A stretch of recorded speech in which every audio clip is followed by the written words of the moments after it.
ശ്രീ പദ്ധതി കഴിഞ്ഞ സർക്കാർ ധാരണാപത്രത്തിൽ ഒപ്പിട്ട് ഫണ്ട് കൈപ്പറ്റി. മന്ത്രി എൻ ഷംസുദ്ദീൻ. ശ്രീ കരാറുമായി ബന്ധപ്പെട്ട് ലീഗിന്റെ നിലപാടിൽ നിന്ന് പിന്നോട്ടില്ലെന്ന് പൊതുവിദ്യാഭ്യാസ വകുപ്പ് മന്ത്രി എൻ ഷംസുദ്ദീൻ. വിഷയത്തിൽ UDF നിലപാട് വ്യക്തമാണ്. കഴിഞ്ഞ സർക്കാർ ധാരണാപത്രം ഒപ്പിട്ടിരുന്നു. മുടങ്ങിക്കിടന്ന ഫണ്ട് വന്നു.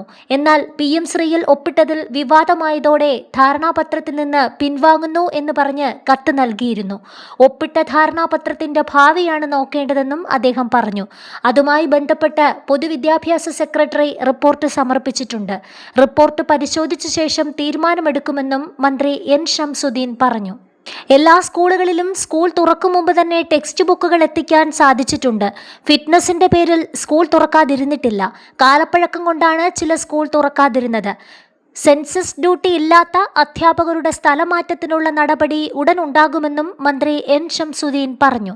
വിദ്യാർത്ഥികളുടെ പഠന നിലവാരം സംബന്ധിച്ച് പല ആശങ്കകളും പലരും പങ്കുവയ്ക്കുന്നുണ്ട്. 10ാം ക്ലാസ്സിൽ എത്തിയതിനു ശേഷവും പേരെഴുതാൻ അറിയാത്തവരും ഗുണനപ്പട്ടിക അറിയാത്തവരും ഉണ്ടെന്ന ആശങ്കയാണ് പലരും പങ്കുവയ്ക്കുന്നത്. അത് പരിശോധിക്കും. ഗുണനിലവാരം ഉറപ്പാക്കാൻ എന്ത് ചെയ്യാൻ കഴിയുമെന്ന കാര്യം പരിശോധിക്കുമെന്ന് അദ്ദേഹം പറഞ്ഞു. സ്കൂളിൽ കളർ ഡ്രസ്സ് വേണമെന്ന ആവശ്യം കുട്ടികളിൽ നിന്ന് ഉയരുന്നുണ്ട്. ഒരു ദിവസം കളർ ഡ്രസ്സ് എന്നതിൽ പ്രശ്നമില്ല. ചർച്ചയ്ക്ക് ശേഷമേ പ്രഖ്യാപനം ഉണ്ടാകൂ. പ്രശ്നമുണ്ടാകുമെന്ന് വ്യക്തിപരമായി തോന്നുന്നില്ലെന്നും മന്ത്രി പറഞ്ഞു. LSS USS സ്കോളർഷിപ്പുകൾക്ക് കുടിശ്ശികയുണ്ട് എന്നത് സത്യമാണ്. കൊടുത്തു തീർക്കേണ്ടതുണ്ട്. ഇക്കാര്യം പരിശോധിക്കുമെന്ന് മന്ത്രി പറഞ്ഞു. സ്കൂളുകളിൽ ആർത്തവാവധി എന്നത് സർക്കാരിന്റെ നയപ്രഖ്യാപനമാണ്. പെൺകുട്ടികളോട് അനുഭാവമുള്ള നിലപാടാണ്. ചർച്ചയായത് അതിന്റെ നെഗറ്റീവ് വശം മാത്രമാണ്. അവധി കാരണം പെൺകുട്ടികളെ മാറ്റി നിർത്തും എന്ന് തോന്നുന്നില്ല. തീരുമാനവുമായി ഇപ്പോൾ മുന്നോട്ടു പോകുമെന്ന് എൻ ഷംസുദ്ദീൻ പറഞ്ഞു.